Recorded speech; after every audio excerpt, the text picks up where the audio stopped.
આદિજાતિઓના વિકાસની નવી પરિભાષા અંકિત કરવાના ધ્યેય સાથે વર્તમાન રાજ્ય સરકારે નવસારી, ડાંગ, અરવલ્લી, છોટાઉદેપુર અને મહીસાગર જિલ્લામાં નવી મેડિકલ કોલેજ સ્થાપવાની દિશામાં કામગીરી આરંભી છે.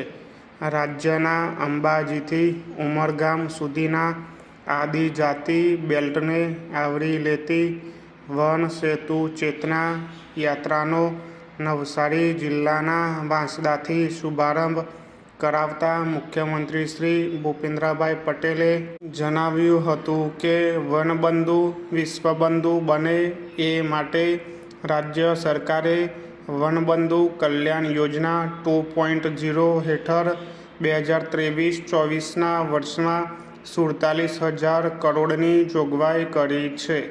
આ 5 દિવસીય વન સેતુ ચેતના યાત્રા ડાંગ, તાપી, સુરત, ભરૂચ, નર્મદા, પંચમહાલ, છોટાઉદેપુર, દાહોદ, મહીસાગર, અરવલ્લી, સાબરકાંઠા અને બનાસકાંઠા એમ 13 જિલ્લાના 51 તાલુકાઓમાંથી પસાર થઈને 3 લાખ આદિવાસી ભાઈઓ બહેનોને રાજ્ય અને કેન્દ્ર સરકારની સિદ્ધિઓ, વિકાસ કાર્યોની ઝાંખી કરાવશે.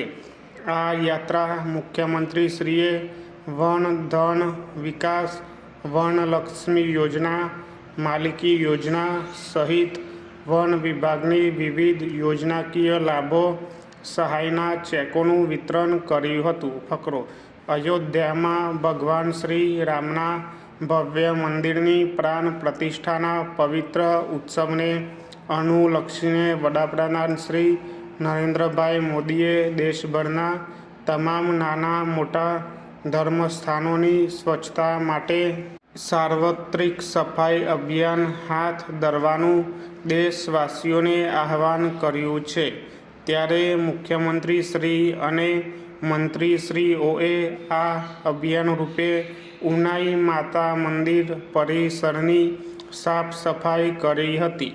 તેમણે ઉનાઈ મંદિર પરિસરમાં રૂપિયા 1.76 કરોડના ખર્ચે નિર્માણ પામનાર શ્રી રામજી મંદિરનું ભૂમિપૂજન કર્યું હતું. ફકરો: વનસેતુ ચેતના યાત્રામાં ઉપસ્થિત વિશાળ જન સમુદાયને સંબોધતા મુખ્યમંત્રીશ્રીએ વધુમાં જણાવ્યું કે વડાપ્રધાનશ્રીના વનવાસી કલ્યાણ વિઝનનો લાભ ગુજરાતને છેલ્લા 2 દાયકાથી મળી રહ્યો છે.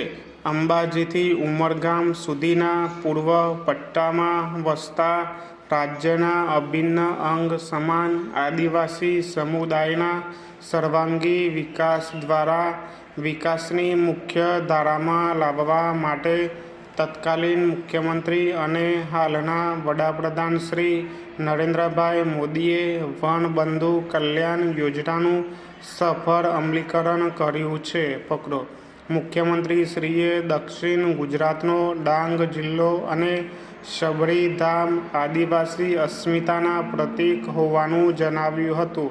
શ્રી રામના પાવન પગલાં જે ભૂમિ પર પડ્યા એ ગુજરાતની ભૂમિ પર આપણને વિકસવા મળ્યું એ આપણું સૌભાગ્ય છે.